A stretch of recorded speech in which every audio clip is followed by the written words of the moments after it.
Өйткені халыққа осындай бір тамаша жол керек болды.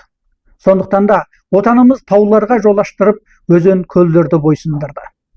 Бұл әрине Тянь-Шаньды тесіп өту оңай болғаны үшін емес, керісінше Тянь-Шаньның арғы бетінде халық болғаны үшін еді. Мен оңтүстік Шинжаңның баласымын. Ол кезде осы таудан асып өтуге 4 сағаттан артық уақыт кетуші еді. Ал бүгін тек қана 20 минутта өте шығатын болдық. 因为人民需要这样一条好走的路，祖国可以让高山让路，让河流低头。在3000米的冰封掘进里，中国人用了6年的时间，硬生生的凿穿了22.13公里的山腹，造出了世界上最长的高速公路隧道——天山胜利隧道。而我们现在就在这条路上，不是打穿天山容易，而是天山那头有人民。我是南疆的孩子，曾经从北疆到南疆穿越天山需要4个小时，而现在呢只需要20分钟。你们下次从台湾再次来到伊犁旅游的时候，一定会有更新更好的路可以走。 Осы бір керемет сөздің авторы өздеріңіз төмендегі кескінде көріп отырғандай, оңтүстік Шинжаңның арғы бетіндегі қарапайым бір ауыл қыстақтың қызы Ділнұр Тұрсынжан болатын.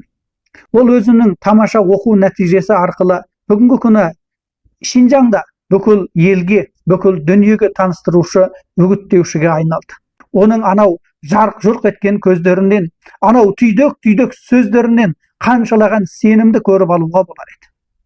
Мінекей, кеше ғана бір ауыл қыстақтағы қарапайым қыз өзінің жақсы болған оқу нәтижесі арқылы бүгін керемет нәтижелерді қолға келтірді. Әрине, осылардың барлығының арт жағында мемлекетіміздің күннен күнге құдіреттенуі, Шинжаңның барған сайын көркейіп гүлдене түсуі себеп болып жатыр.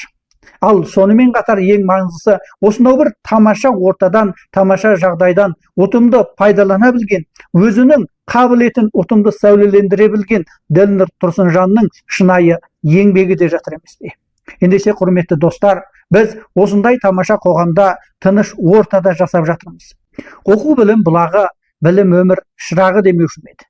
Ендеше осылардың барлығын мен Ділнұр Тұрсынжан өзінің әрекет арқылы шынайы түрде дәлелдеді деп қараймын.